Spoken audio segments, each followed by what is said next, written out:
It's 12:02. Welcome to the Oil Stream. It's the Boston Pizza Oil Stream. And oh, do we have a day for you on Friday. Friday, Clairview Boston Pizza, Lock Shop Oil Stream from 11 until 1. Friday, Clairview Boston Pizza, pre and post game as well.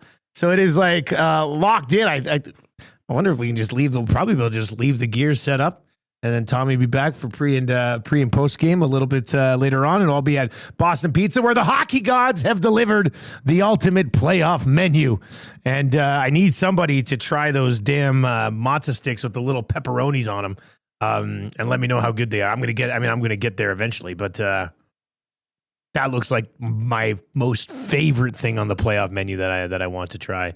Did we tell Tommy he was frozen? I just messaged him, Dustin. Okay. Yeah, Tommy. We had Tommy. Yeah. But he was I was like, man, he's serious. Sitting incredibly still. Yeah. Or frozen. And he's frozen. But we will have Tommy. He just has to reconnect. From the rink. So it looks like Szymanski with Doc and Frederick. Is that what I saw during Lock Shop? With the Bash brothers? Yeah, that's right. I'll say this. I think Dickinson's playing. Yeah. There's no way he's sitting out. Maintenance, man. Of course. Yeah, he's hurt. He's obviously going through something, but yeah. I mean, it'd be weird to score a couple of goals and finish a game than not play in the next one. And then post-game say, like, I wasn't missing this game. Yeah. Like, I'm playing. But you're going to miss game 2? So, certain he'll go. So, Lazar was holding his place in between the Nuge and Roslovic. And then Szymanski, who has been good with that line recently. I thought, over the last 24 hours, I think a valid case has been made for either guy to slide in there between like, you can look at it and go Lazar, right shot center, probably the more physical of the two when you look at him and Szymanski. But you can also look at recent success that the line has had. I didn't really care which way they went. Yeah. And they decided to roll with the recent success and put the young kid into the line. I'd be interested to see if they would have lost game 1, if they would have gone with the more veteran guy in Lazar. But you watch the first game of the Oilers series compared to some of the other series as well, and I don't think there's a world where anybody would imagine Szymanski's going to be pushed out of the series physically by the Ducks. No. Like, that's not going to be a thing. So that's what it looks like tonight. That line will play. They'll have the least minutes out of the 12 forwards, but it's okay. If they get their 8 to 12 minutes, Dusty, I think is good. The Bash brothers, I think because they were down, they lost some minutes, right? Especially in the third. Yeah. But I think Dickinson's playing. It's the playoffs, Dusty. A lot of these guys will not be practicing. A lot of these guys will be sitting out these if you're going to go on a 2-month run here, you're probably going to try to stay off the ice as much as you possibly can. I'm not concerned at all. And Tommy's good to go. Okay, well, we'll get into it with Tommy Gazzola. If you are listening on TuneIn or iHeart or at EdmontonSportsTalk.com today, you can text us 780-218-9999, 780-218-9999. And if you are watching over on YouTube, almost 200 of you there early in the show, that's going to push up as we work our way through it. Hammer the thumbs up for us and sub to the channel if you haven't already. This is big time sub season for us. We're closing in on 14.5 on hopefully a push over the next month up to about 15,000 subs. Chris over on the Nasty Chat says Tommy looks like Tomasek, unfazed. Let's bring him in. Tommy Gazzola, move your limbs for me. Let's make sure you're not frozen. All right, there we go. There we go. Oh, you sound terrific. You hear that booming mic? All right. Yeah, you sound great today, Tommy. You sound excellent. Good. Really I don't know what. Are you using a different mic? No, everything's this. I do have a new phone. I got a new phone last night.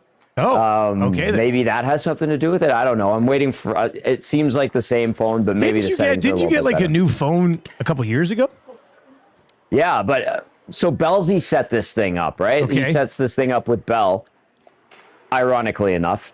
And they message us and say that we both need to go in for our new corporate phones, and so we did. So and Bellsy doesn't do anything half-assed. Everything has to be maxed out. Okay. So the best phone, the best rate, the best everything. So he's like, "Okay, you got to go get your new phone."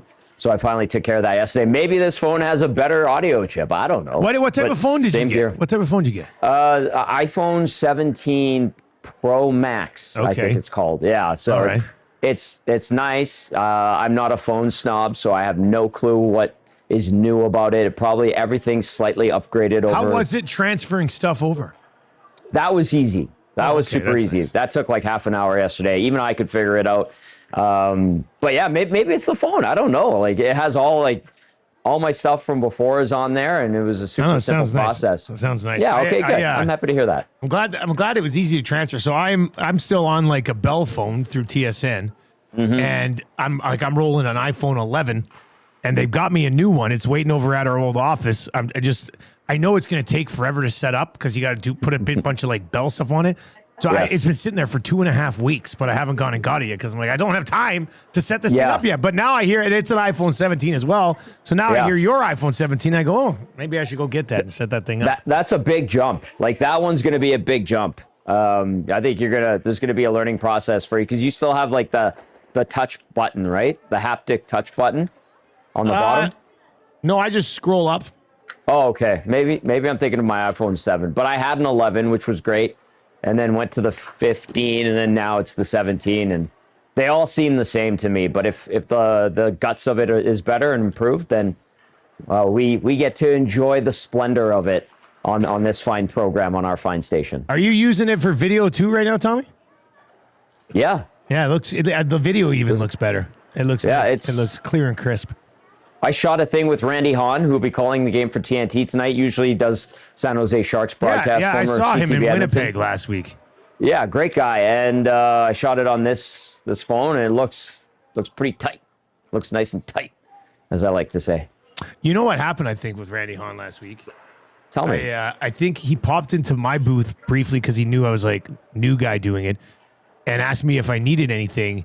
And I was like too focused on prep, and I turned around. And I thought it was just a rink guy, and I was like, "No, don't worry, I'm good." And then he continued on. And I was like, "Oh, wait a second, probably should have talked to that guy." So yeah, I'll go tell him. I'll smooth it over. I'm pretty sure that went down last Thursday in Winnipeg. But he's awesome. He's an Edmonton guy. Yeah, he was here at the early glory years. So great guy. All right, 780-218-9999 is where you can chime in. Everybody's thoughts on Game 2, what the Edmonton Oilers need to do better. Tommy, anything else from the rink so far today? No, today it feels like business as usual. Outside of the stuff that you guys are talking about off the top of the show, we'll see if Dickinson's good to go. Szymanski, Lazar, those guys didn't stay out late, so we'll see. I mean, whatever it takes to get Dickinson out there, I'm sure they're going to do. And listening to him post-game the other night saying there's no way he wasn't coming back into the game, seems like it's going to take a lot for him to be out of the lineup tonight. So obviously things can change, injuries, everybody's body handles them differently. The type of treatment guys can get, you can react differently to. But I am assuming that we're going to see Dickinson, and then without Henrique, what did Knoblauch say? Szymanski's going to get the go, and I saw Laser in the room, and Lazar was prepping as if he's going to play. Might not be the case, but you always want to be ready. So it's too bad that they have to dip into the extra available forwards this early in the postseason, but that's just part of the game. It's part of the battle or the war, I should say, and if it's going to be a long series and if it's going to be a long playoff, we could see guys come back eventually like we have in the past. But time will tell. Time will tell. Nothing crazy, though, to really report. Okay, so it's interesting because you talk about, could it be a long series? I don't think it will be. I was going to say, did anything, and this is a good question for if you're listening right now or you're watching or whatever, did anything you see in Game 1 change your opinion on the level of difficulty for the Oilers to finish this series off? Because for me, it didn't. I mean, good question. They had a lull. We were joking on the morning show today. I'm expecting a Game 2 win that also has a lull, but slightly shorter. Maybe somebody said, Dusty, can we get the over/under on the length of the lull? And we can start betting that. And I said, I'd probably set it at around like 8.5 minutes. 9 minutes for the lull tonight as opposed to a full 20 minutes that we saw in the last game. But I mean, they managed to pick. If you would have told me going into Game 1 that Bush is going to have a bad night and have a turnover that directly leads to a goal, and Connor McDavid's going to be pointless, I probably would have said, I don't know if they're going to win that game. but they did win that game. So I don't know, maybe you should even feel better about the Oilers after watching game one. Is that taking it too far? Ooh, I mean, that would be pretty optimistic, and that would be Oilers-colored glasses, keeping them on and not, scratching your eyes to take a look at the actual picture. I think what the Ducks are probably saying to themselves is, we can play with these guys, we can hang. We have to build off that second period. More of that, please. And then the Oilers are saying, we've got to clean up that second period. We need more of what we saw in the first, and obviously what they are capable of doing in the later stages of the third period. Now, in terms of like it changing my opinion on how this series is going to go, not really. The Ducks took what the Oilers gave them. They worked for it in the second period, but I also thought the Oilers got a little bit complacent, and that's on them. And, Edmonton's power play, is it going to go 0 for 2 again tonight? I don't think so. I think it'll be sharper. Is McDavid going to be held off the score sheet? Probably not, because it's so rare. I'd be pretty damn surprised, buddy. Yeah, there's so many elements to that game, like you were outlining, and then a few more, that it really wasn't a typical Oilers playoff game. And also the fact that the depth scoring got the job done for the Oilers is another sign it wasn't a typical Oilers playoff game. That if they get it more towards a quote-unquote normal Oilers playoff game, like I've been just talking about, they should be able to win. Now, if they get complacent again, Dusty, if they let their foot off the gas or their guard down, or they get fat and sassy, however you want to describe it, then there's going to be trouble. Because Anaheim's not just going to roll over and let the Oilers beat them and then go back to Anaheim thinking, oh, you know what, we're just happy to be here. No, man, like these guys are full of piss and vinegar. They've got a young, talented, upstart team with a hard-ass coach that knows what it takes to have success at this time of year. And I don't think there's going to be it's the Oilers, and they went to the Stanley Cup final, lost to the Stanley Cup champions in the last 4 years. That crap's not going to fly with Joel Quenneville and the Ducks. So Edmonton needs to bring it. Both teams want to clean stuff up, but I still think that the outcome overall of this series is going to be the same. I think Edmonton in 5-5 still. Gentlemen's sweep. You love to see it. It'll be, what is game 5? Game 5 would be what day? Game 3 is Friday, game 4. So it would be Tuesday. Game 5 would be Tuesday, which means a week from today could be a gentleman's sweep show on the Nielson show. Well, whatever your interpretation of a gentleman's sweep is, I look forward to that show. In this office, on that show, a gentleman's sweep is any series that ends in 5. Simple as that. That's it. And I was wrapping up to what happened on Monday night. Was I was sitting beside Reed and someone brought up the gentleman's sweep. Of course. And he was getting perturbed. Was there steam coming from his ears? Yeah, you had to look close, but it was getting hot beside his ears. There was a little bit of fumes coming out, and he was starting to do. You know how when he gets annoyed, he kind of looks. He juts back and forth. He kind of shifts his head. He was kind of doing that, and I was like, someone struck a chord with him, touched a nerve, and his interpretation of the gentleman's sweep maybe not the same as everyone else's at our fine studio. I like to say this in the most polite of ways, but he's very much incorrect. It'll be a gentleman's sweep in 5, and we'll have a glorious show next Wednesday. All right, the inbox is starting to heat up. Let's get to a few of these. This is an interesting one from JJ. JJ, thanks for the text, man. Tell your friends about the Oil Stream live every Monday, Wednesday, and Friday. He says, guys, because we asked, did anything from game 1 change your opinion on if the Oilers can finish this thing off?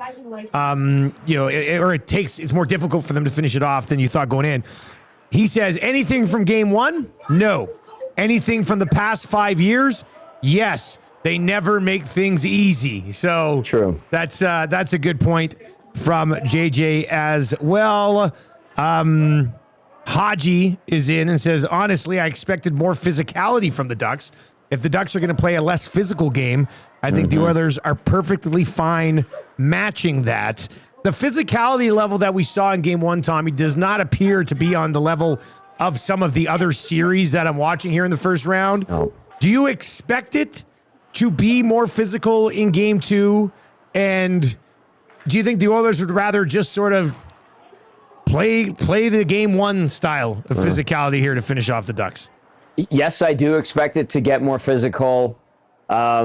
to what extent, I don't know. It's funny because this is the one series, and people were texting in post-game. They were texting into our station yesterday saying it doesn't have the same intensity as those other series. I mean, that was a blast to watch Montreal and Tampa last night. It was a blast to watch all the tomfoolery and shenanigans in the Buffalo-Boston game, even the stuff in Colorado-LA. Like, that's playoff hockey, and we really didn't see a lot of that in game one. So I do expect it to ramp up a little bit. I think that's natural, Dusty. Will it pop off? Personally, I hope so. But realistically, maybe not. I think it'll just probably nudge in the right direction. And I'm sure both coaches, probably more so Quenneville, but both coaches want to see a little bit more jam from their guys. And I think, as these teams get more familiar with one another, the intensity naturally will rise. Is it going to blow up? I really, again, hope so. Will it? Probably not. All right, 780-218-9999. Let's get to your Popeyes spicy headlines because it ties into the physicality here. 3-piece bone-in chicken, just $8 for all 3 pieces. Plump, juicy, marinated for 12 hours, hand-battered at all Popeyes locations. Pick it up today.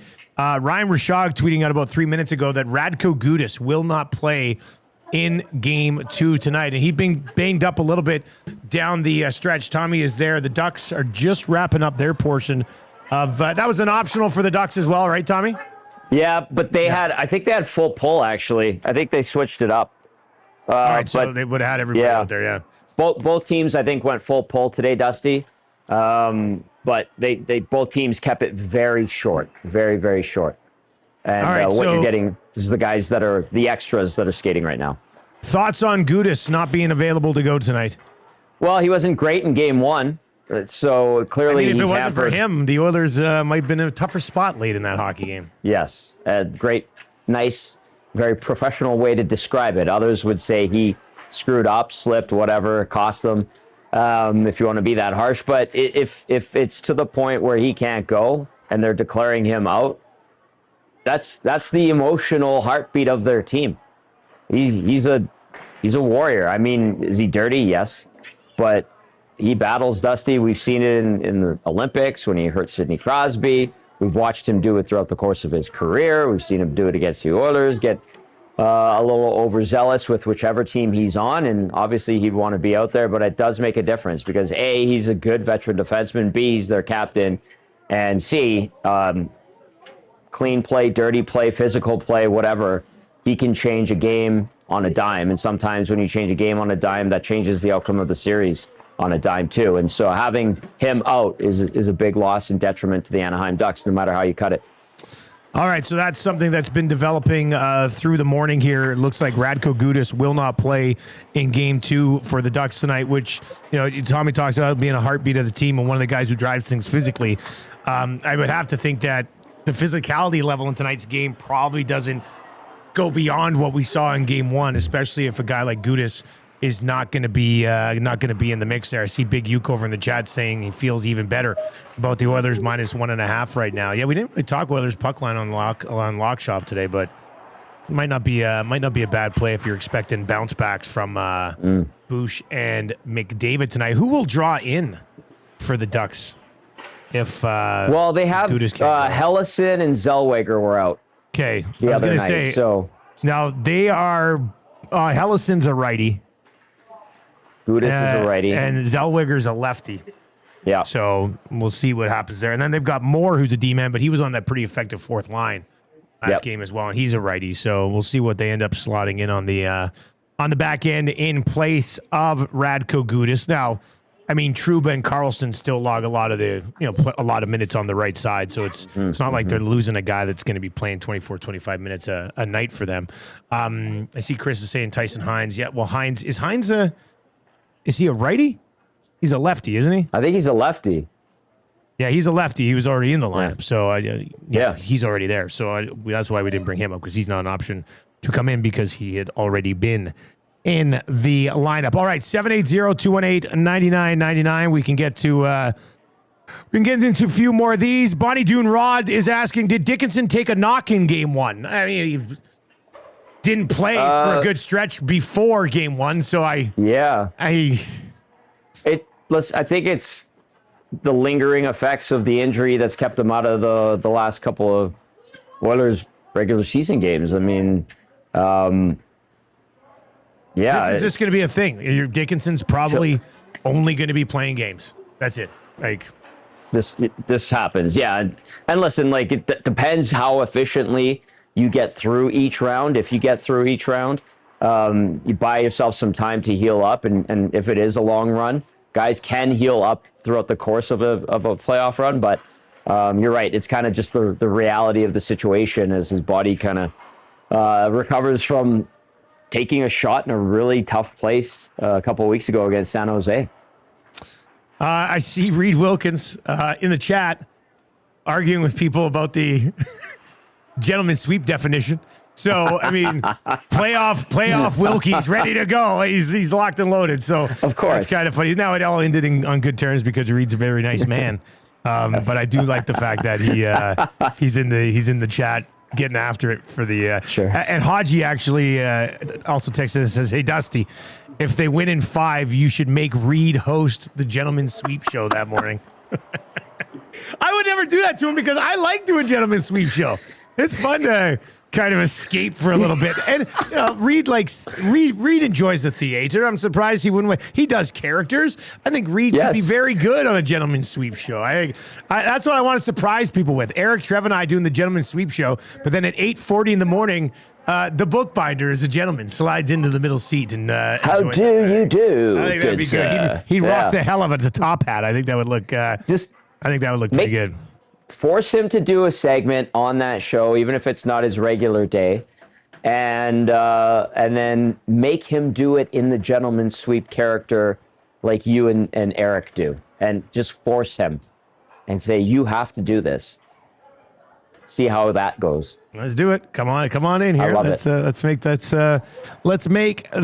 happen. All right, that's your Popeye spicy headlines. Radko Gudas is out for game 2 tonight. This is the Oil Stream brought to you by Boston Pizza. We'll get to the numbers game for Play Alberta coming up in a little bit. Play Alberta, of course, title sponsor of the entire day here at Edmonton Sports Talk. And what a day we have. We've got the Oil Stream up until 1 o'clock.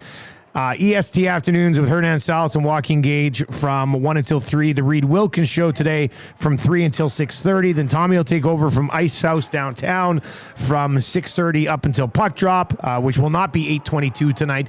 It's going to be a quicker puck drop shortly after 8 o'clock tonight. And then obviously post-game coverage to follow. And it's Joaquin Gage with you tonight, correct? Yeah, Gager's on for the next 2 games. He's our analyst, and we'll have Randy Hahn, like I mentioned. I shot a thing with him, so we'll get his perspective on this series. He knows these teams very well, obviously, as the play-by-play voice of the Sharks. He's calling the game for TNT with Drew Remenda tonight. And then we'll have Mike Krushelnyski joining us early in the show live at the Ice House, so that'll be great to have him on. I played in one of those hockey tournaments with him. He was a great time. Very nice man. He's a great storyteller and very personable. So we'll it's cool. Like we had Fernando Pizzani on the other day, just like right out of the gate, and Fernando and Belzy were yucking it up. And it was funny to see like the younger fans that were at Ice House, Dusty, didn't really recognize Fernando, but the older ones did, and they were like, "Is that Fernando Pizzani?" And then they saw him come and do the show with us, and then sure enough, a few people were going up to him, taking pictures, getting autographs, all that good stuff. Patty Garland, former Oilers team services director, now with the alumni. Great handler for those guys. And a big thanks to Deanna Jasper with OEG for setting these up for us. All right, Paulie Deuce with a question to the inbox here as well. Back to the struggles in the second period of game 1. I really hope the answer to this is no, but Tommy, your thoughts on this from Paulie Deuce. Is it the long line change that makes them turn into a beer league team in the second period? Well, the way they moved the puck, they looked like a beer league team. Nicely done, Paulie Deuce. Good way to sum that up. No, it just felt like, to me, Anaheim did what Edmonton gave them in the first period. It was a dose of what the Oilers threw at the Ducks, and it was very effective. I mean, who was more physical in the second period? Anaheim. Who had better confidence with the puck? Anaheim. Who was coughing it up like they were playing their first game a preseason, the Oilers, and it cost them 19 seconds in, and shortly after that, Anaheim struck again, and then they got that other marker to take the lead. Like, the Ducks, once they took that momentum, they didn't relinquish it whatsoever, and I think it was more so them waking up, playing physical, and giving Edmonton what Edmonton had given Anaheim in that first period. It felt like this end over here where I'm at, where the Ducks defend twice, was the one with all the action in that game. So sometimes I wonder if it's just one end that has all the magic in some hockey games, but it really just seemed like the teams flipped sides and the roles were completely reversed, and the Ducks got the better of the Oilers. But I don't think it was the long change or any of that. It just we see the Oilers get fat and sassy and complacent, and I think that's what we saw in the second period. Yeah, and it's usually when things are going well for them, and they're just. I think they got scored on quickly, and I think a little bit of a shell shock, like, oh, there's a game here, but it didn't really get them go. It wasn't like they got tossed into an ice bath and all of a sudden we're like, we're awake, let's go. They sort of just continued to go through the motions and then managed to get some big saves from Ingram in the third period and pick up the victory over the Ducks. Some other stories coming out of game one of the first round matchup here against the Ducks that obviously I guess our last Oil stream would have been setting up game one on Monday night. Tommy, so we haven't had a chance to discuss this just yet. On a scale of 1 to 10, with 10 being like insane Connor McDavid, who has his way with everybody, and 1 being, well, hell, it might be that game because he didn't have any points and kept running. Like, what'd you think of his game one? I mean, those rushes were impressive. I mean, you could tell that the eye of the tiger was there, but it wasn't working. It was almost like he put too much onus on himself and tried to do it all by himself, and it was a one-man show, and Anaheim stymied him. It felt like he wasn't really using his wingers, and I think he's going to adjust, and he's going to adapt, and it's going to be a cat-and-mouse game, but I just thought he put too much on his own shoulders, and he wants it, Dusty. You can't blame him. He elevates in the postseason. I don't think we're going to see him blanked again on the score sheet. I think he's going to have a big game and maybe run amok tonight, especially on the power play. I think if this power play starts to figure it out. Love a power play goal tonight. Get back, on the same page that it was and into that same rhythm that it had prior to the Draisaitl injury. If Anaheim takes penalties, it's going to be troubles for the Ducks. So, no, I thought McDavid, some of it was good defending from Anaheim's perspective, but a lot of it too, I think he got a little too over anxious and excited and put too much on his own shoulders when he doesn't really need to. He's got some good wingers with him that it can definitely help him. Like Hyman. Hyman was a wrecking ball. Utilize that. Savoy can be a good outlet, and you can work off of him. We didn't really see Savoy handling the puck all that much. And didn't see a lot of sustained zone time down low from that group in game one. Yeah. Because it was McDavid just rushing it, trying to split through 3 or 4 guys, and he gets the puck knocked off his stick, or he ends up wheeling around because he didn't have a passing lane or a good shooting lane, and then it all was for naught, and it's going back the other way. There was a lot of that last game. So, I think, he's the best in the world for a reason, and he'll adapt. He always does. I have no issue there. If we're talking about him being pointless again and watching him try to dipsy doodle 5 guys all night long, then I'll be a little bit concerned, but I don't think we're going to see that tonight. I mentioned this yesterday, and we'll tie it into the Play Alberta numbers game right now as well. Play Alberta, title sponsor of everything we do here at Edmonton Sports Talk. Connor McDavid to lead this series in points. And I know there's a few guys on his team that have had a head start, and some Ducks have had a head start on him here. But McDavid to lead this series in points is still sitting at plus 220. Over on if you go to playalberta.ca, click on NHL, then click on outright. You can scroll down and find all these types of numbers for all of the series. And Connor McDavid to lead this series in points is still at plus 220. And I have a hard time believing that he can't rattle off 10 to 11 points in the next 4 games. So he might be leading the series in points by the end of the night. Well, that's why I saw it yesterday. We hit on it in the lock shop yesterday, and I wanted to come back around to it. Connor McDavid to lead this series in points is plus 2 20. So if you want to get in on that, hop on over there, and you can find it on the NHL Outrights page. Just quickly, a few other things that we've thrown up. A lot of this involves the Oilers game tonight. These are on our EST specials page over at Play Alberta. Lock Shot Partner Parlay. This is the Wild to win, the Oilers to win, and the Penguins to win, plus 475.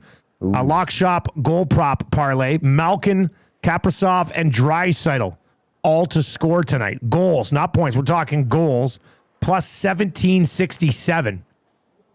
And then the early bird bet on the Oilers. Oilers money line, McDavid 2 points, Draisaitl goal, and an Evan Bouchard assist tonight at plus 420. Let's use that to pop over and have the Bouch conversation. I thought a lot of what ailed him in that game probably can be fixed with a little bit more intensity. Is that incorrect? No, that's not incorrect. He has those games. He has those moments. He's cleaned them up in the last few months, or probably the majority of the season. So I'd say probably since mid to late November, right till the end of the year. But there are times where he'll have a tough night, and he had one a couple of weeks ago. He had one in game one. Again, I mean, this scenario, being in the postseason, the rigors of it, the added pressure, he's handled it and handled it very well in the past. I expect him, like McDavid, to bounce back. Dusty, there are pucks that he was firing into shin pads. He was assassinating some Jofa shin pads, and CCM and Bowers, they had Bouchard puck marks on them after that game. Some of his passes weren't particularly great. The giveaway, I know, highlights things, but I expect him to clean it up. But I think he's going to be okay. So I feel like we're going to see more of the Bouchard that was getting Norris consideration, as opposed to the guy that everyone want to fire into the sun at the start of the season. I see Riding the Pine hopping in on YouTube over there and says, Gudas is out tonight, is what I heard. Yes, we have already discussed that. It is being reported that Gudas will not play tonight for the Ducks, which is good news for the Edmonton Oilers, undoubtedly. I want to get to this text. No handle. But texting in, thank you very much for listening and then texting and contributing to the show. We appreciate it. The bigger question should be, guys, does Ingram show up again? I'll say this. This is the first text that we've gotten in the last 36 hours or whatever it is of anybody questioning if Ingram will be just as good in game 2 as he was in game 1. I think that's because Ingram in game 1 was kind of just like how Ingram has been most of the season for the Oilers, wasn't he? Very steady. And then especially when they got down and Anaheim was trying to press for an insurance marker, I thought he made a great save on Alex Killorn. People were talking about the Seneca save as well. It's not going to wow you. It's not flashy. I think kind of his MO is consistency. And yeah, I expect the same Ingram. It's very rare to see him let in a stinker. It's very rare to see him have an off night. He's been pretty steady, and I think that's the expectation every night. And it's calmed a lot of the waters among the fan base. So that's an interesting question to ask. Yeah, it is. It's one that I think would be lower down on the pecking order of questions going into game 2. But it's fair to ask. But everything that he's done in his time in Edmonton, outside of, as a Bakersfield Condor, has been very, very steady and reliable for the most part. And, whether it's the same routine or his wife gets him a cookie that he likes every day on a game day, and that's what gets him into the right frame of mind, just keep doing it, because it's been very consistent for the Oilers. And, there wasn't anything to indicate that won't be the case going into this game from his standpoint, just watching him the other night. So I think he'll be okay. He was the better of the 2 goalies in game 1. Yeah. I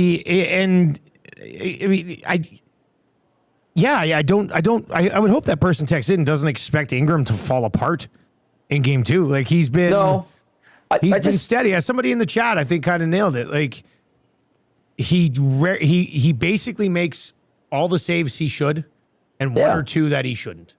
Right. And then, in a lot of Oilers games, there's maybe that's what you want. 5 out there. Let's say he makes 2 or 3 of them, and a couple get by him. But you can't sit here and look at even game 1 and go, it's a pretty weak goal that he allowed. Like, even the big rebound that he kicked out, if Nuge was engaged at all coming back, he could have picked up one of the two guys who were wide open in front of the net. You know what I mean? Like, so I don't know anything from game one on Ingram.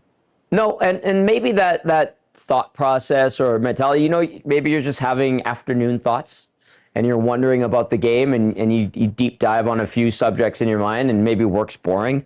And that's something you kind of want to wonder about and discuss. And that's okay. I mean, this is when the Oilers get even more overanalyzed. And I'm not surprised to hear that. I feel like it probably is a thought that has crossed other Oilers fans' minds going into this game. But I think for the most part, the majority of people watching this team think, you know what, I think he's going to be okay. There hasn't been much deviation from his standard, steady, solid, reliable game. All right, you can keep the text messages coming in at 780-218-9999. This one followed up. Same guy texting in again. He says, as of today, McDavid has 62 points in 34 games lifetime against the Anaheim Ducks. So, I think it was maybe Coach Mike in the chat a little bit earlier said, do you guys think there's any way that there's a 2-1 or 3-1 game in this series? Tommy, you think we see one low-scoring game in this series? Not saying every game's going to be 7, 8, or 9 goals, but it's more likely that there's 7, 8, 9 goals, I think, than 3 and 4 goal games in this thing. I'd be very surprised. I like the goals. I like the chaos. I love playoff hockey when it's just a mad scramble and everything, all hell breaks loose. And these two teams are primed for that type of game. We saw it the other night. I mean, 2-goal deficit turns into a 3-2 lead that turns into a 4-3 loss. Like, I expect there to be at least like 5 or 6 goals minimum every game. Now, if one of these teams decides to lock it down, let's say late in the series, game 5, if there is a game 6, and we see a low scoring affair because it's tense, then okay. But I don't get the feeling we're going to see a lot of low-scoring games in this series. I think more of what we saw on Monday is probably what we're going to get in the next few here. Brendan in the Nasty Chat on YouTube says, I could see a game where both Dostal and Ingram absolutely go off. And Scott Thompson says, this series could have been played in 1987. So that's good. Yeah. I did cash an under. Well, it wasn't a straight-up under ticket because it was too chalky, but I did say I was on the under at the 7.5, but in no world will I ever brag about hitting the under on a 7.5 and barely hit it on the 7.5. In the first period when they were like giving up nothing against the Ducks, I'm sitting there going, man, this is going to be the easiest leg of a parlay ever to cash. And then obviously the second period happens. And once you get to 3-2, if it's a 3-2 game and the Oilers are trailing, you know there's going to be goals scored one way or the other in the third period. Yeah. Like whether they open it up and they screw up and give up a couple, or they're going to go after and go get it. And they manage to find one late to get to 4-3. I was like, oh yeah, sweet. Got the under, but it's the under of 7.5, which is just insane.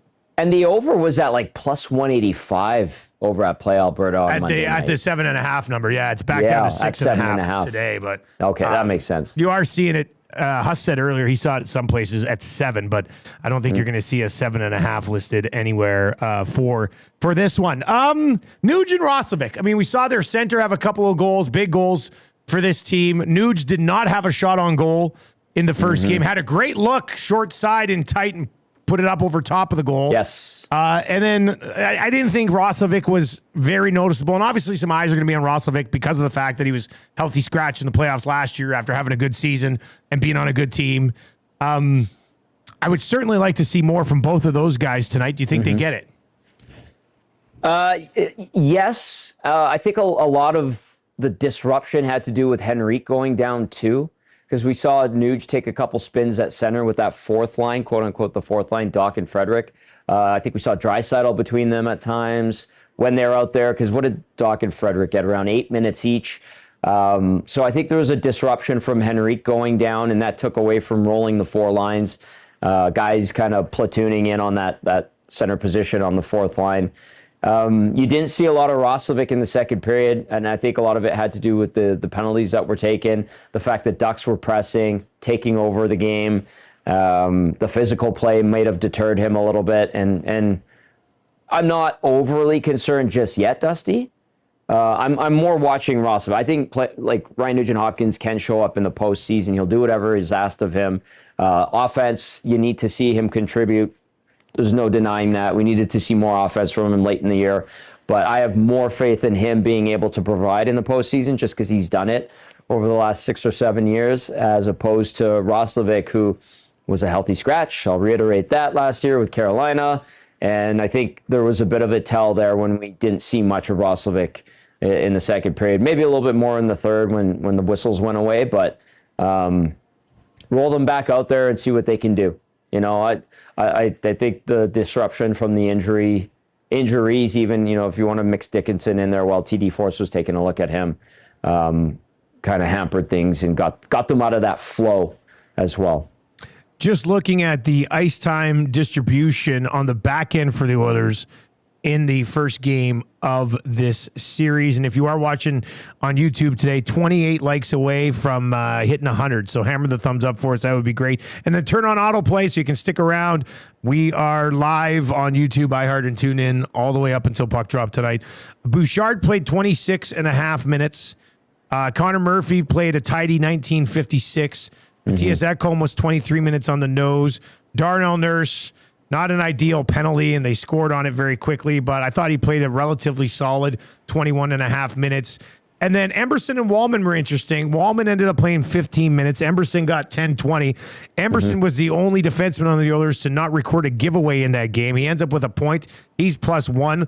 Wallman had that excellent pass to Dickinson to get things going. He finishes with 2 assists, +2 in 15 minutes, and only had 1 giveaway, a couple shots on goal. Nurse had 5 shots on goal in that game. Boosh had nothing. Wallman and Emberson, I thought it was a very encouraging, at least in this style of game and series against the Ducks. I thought Wallman and Emberson, what's the saying? They showed up and showed out. I think that's the saying. That is the saying. Yeah, that's. I don't use it very often, but it fits the bill here, I think. You used it quite well, if Perfect. I do say so myself. I actually noticed Everson, and he seemed calm and steady. Just 10 minutes, right? It wasn't a lot of them. Yeah, and when he was out there, it was calm and steady, which I think is reassuring because we've watched him grow quietly from, you know, an unknown essentially that had 30 NHL games under his belt. Didn't play much in the postseason last year, and then this year put together a really solid second season in Edmonton. And you know, whether he's playing a steady 10 minutes in the first game of the playoffs or they extend him to 15 for whatever reason, injuries or penalties, what have you, I think he's starting to grow into that sure hand, which is great. And then Wallman, I thought, was rock solid. He was the Sather Reed Sport Medicine. He didn't get the turning point of the game, but he was actually the Damon Bunting player of the game. Benny went with him, and I thought that was a great pick because for those that don't watch the pre- and post-game show, I don't know why you wouldn't, first of all. The post-game show was fire. We do the player of the game, and Benny's rule is he can't be one of the 3 stars. Fair enough. And so he went with Jake Wallman, made a great pass on that first Dickinson goal. I thought was engaged, wasn't afraid to muck it up. His puck touches, he didn't seem to hear footsteps, which I know he can be guilty of at times. He had a really solid start to this series. So more of that, just more of that, please. And if you can get Darnell Nurse to be smarter with his physical play and the sneer and focus it in the right moments. I do think a lot of times in the playoffs that, like, I get it. He cross-checked him. Yeah. But I do think, like, I don't want Darnell Nurse to shy away from that stuff. Like, there was a reason. It's not like don't cross-check a guy in the neck. Yeah. Like, there's a better way, I guess, to go around it. But it's not. You want that intensity, Dustin. Yeah, like I have a hard time sitting there going, was it an undisciplined penalty? Yeah, sure, it was an undisciplined penalty. But I don't know if I want to. I think I probably have a couple times in the last few days, and maybe I'll correct myself. I don't know if I want to call it a stupid penalty. Like, it's the playoffs. You're expecting maybe the other guy's stick to come up too, and you're going to be pushing it. Like, Darnell Nurse, when he's effective, he's doing those types of things. Right. It was tough. It was a penalty. I'm not saying it wasn't a penalty, but I also, I don't want him to dial that back too much. You got called for it, but look at who it was against and look at where they were coming from. And, it's. But Dusty, it's not unreasonable to ask him or to expect him when Mason McTavish or whoever takes an extra shot at the goalie, because that's what it was. He hit Ingram on the pad after Ingram had swallowed up the puck and the whistle had gone. Right here. Like right here. It hurts here too. Or just grab him, I guess. Or grab him, throw him into the wall. But this to the face is going to drive coaches crazy. It drives fans crazy. Because I'd also say I've seen so much worse get let go in some of these other series too. There's that too. And listen, I'm not giving the refs a free pass. The refs they're jumpy and they call crap. I don't think they're all, the bar's set low for officials, but just don't make it easy for them to call something like that. Like, you can still let Mason McTavish know that what he did was a big no-no. Yeah.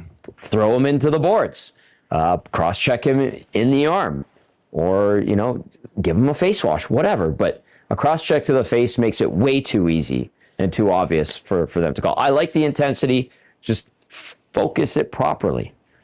And he's capable. He has done it in the past. He knows better. We saw Kapanen and we saw Dickinson each score 2 goals in the last game. Tommy, if there's a guy who's not on PP1 who you think could follow it up with 2 goals tonight in this game for the Edmonton Oilers, who would you hang that on? Oh boy. Well, dare I say top 9 pods? Oh, I thought I was going to say Podkolzin. Yeah. I was, when you turned your head to the right, in my mind, I'm like, oh, he's going to say Podkolzin. But you had to throw in the top 9 pods thing, didn't you? You just, because every time I'm on, all I see is hashtag top 6 pods. And so I need to push back in my own little way. Although, you know what? He's been very good. He's had a tremendous season. He's taken this opportunity and run with it. And he's the type of guy, and especially if it turns into a game of like ugly goals where you crash the crease, I think he could be like an unlikely guy that's not on power play one that pots a couple. And as long as he's getting a regular shift, which he probably will be, that's very real possibility. I was going to say Savoy too, but that would be too easy. Yeah, I mean, even top 6 pods is a little easy because he's been playing with Leon. Did you say top 9 pods? I said top 6 pods. Yeah, top 9 pods. That's what I heard. I mean, think about this. He's playing in the top 6 ahead of Nugent, Hopkins, and Roslovic. I mean, he's a top 6 guy on this team. Yeah, on this team. Man, you just won't let that go. Hey, my God. It's an ongoing.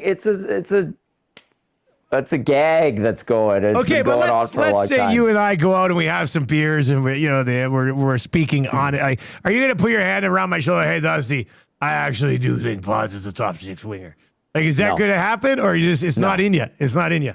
No, and listen, we had a very well-respected, highly esteemed former player that's on the broadcast of a national program here last week. And he even said it. He's like, he's not a top 6 on most teams. He's a top 9 guy. And I'm like, don't say that to Oilers fans. They will shred you because you'll hurt their feelings. And he's like, I won't say it. I promise. So do we call Nuge now top 9 Nuge? Sure.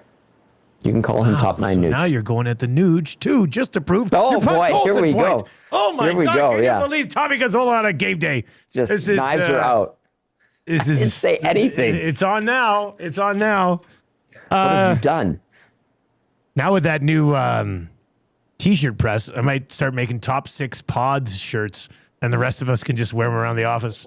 We'll get you one, Tommy. You can wear it. Thank you. I'll take a large, please. There you go. Yeah. All right. Here's a question in the inbox. Thank you very much for the text. How much leash does the 4th line have? Quenneville had no fear playing his 4th line. Are the Oilers' line, is this line getting about 7 minutes tonight, do you think? Situation depending. Yeah, I mean, if the Oilers are trailing, they're not going to play much in the 3rd. Yeah.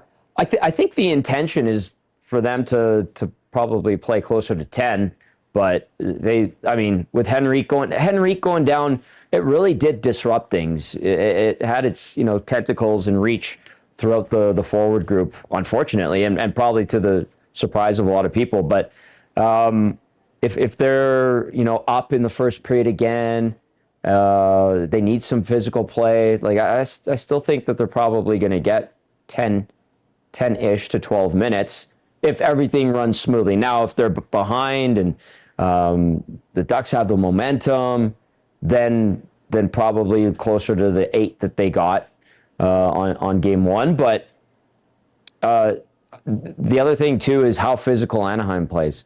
Because who's your answer outside of Zach Hyman and maybe Podkolzin and Kapanen if he wants to engage? You want the fourth line guys to go out there and bang and crash, right? And I think those guys are more than willing to do it. So I do think it's good that you did list off a couple of other guys, though, that can crash and bang. Yeah. Right? Like Hyman's doing it again. Yeah, like basically they've got guys that can do that on 3 of their 4 lines. Like Nuge and Roslovic, not going to be overly physical on that third line in the wing spot. No. But there's some bodies elsewhere in the lineup that can certainly do that as well. All right, Tommy, what time do you get going tonight? Lay it all out for us again. 6:30, Canadian Ice House. Join us. Mike Krushelnyski, former Oiler, will be stopping by at the Ice House. If you want to meet him, come on down. Book your reservation through the Ice House. They were very busy the other day. Pre-game, post-game was a little different. The people that were there were very rowdy post-game. Some weird crap happening there. I watched the girl, Dusty, throw macaroni and cheese. Yeah. And she was licking a guy's face, then doing a bunch of shots, dancing on the stool, and then got kicked out for throwing the mac and cheese on some guy that I think she made out with at one point. So, so you got it her got phone a little number? Loopy. She's my girlfriend now, actually. She made out with a guy. It was me. Yes. Well, so she must have had a good time of the game, I guess. Oh, clearly had a great time. But I wouldn't anyway, be wasting that mac and cheese, though. That's it's very good mac and cheese. Yeah. So 6:30 we get going. Wilkie's going to stop by for a little bit. Mike Krushelnyski. Joaquin is our analyst. You'll hear from Randy Hahn, who's calling the game for TNT tonight. It's going to be a loaded show. And, of course, lots of input from viewers and listeners via the nasty chat in the inbox. This is playoffs, man. I love it. And buckle up because this is going to be a fun ride. It is the Boston Pizza Oil Stream on Friday, Lock Shop and Oil Stream at Clairview at lunch, and then pre and post game at Clairview as well. So it's a double dip day at Boston Pizza Clairview on Friday. So please make plans. If you can't make it out in the evening, swing on by for lunch. If you can't make it out for lunch, make plans to join. There'll be a bunch of nasties out there to watch Game 3 as well. Jammin33 over on YouTube says, Dusty, I thought you said 6 o'clock or lager was going to be on sale for the whole playoffs. I was just at Sobeys, and the lady said it starts tomorrow. No, I was told by the owner of Alley Cat that it was on sale for the whole playoffs. But I guess the sale starts tomorrow at Sobeys. So there's that. What's coming up on EST afternoons there, Zacticum? Well, an absolute jam-packed show. We'll go over the injury notes for both the Oilers and Ducks to get you set for puck drop. Hernan Salas, Walking Gage live 1 to 3 EST afternoons coming up right here, so stay tuned on Edmonton Sports Talk. We'll connect with NHL.com's Derek Van Diest, and to get a Ducks perspective, Patrick Present from the Hockey News will slide in as well. Excellent. That's going to do it for the Oil Stream today. Tommy Gazzola, 6:30 tonight at the Canadian Ice House, setting up this game. We continue. We're live all the way up until puck drop, and then post game to follow as well. I'll be back breaking it down tomorrow morning on the Nielson Show. Tommy, have fun tonight, buddy. Enjoy the game. We'll see you tomorrow. For Tom Gazzola, Dusty. I am Dustin Nielson. Thank you very much for joining us. Take it easy.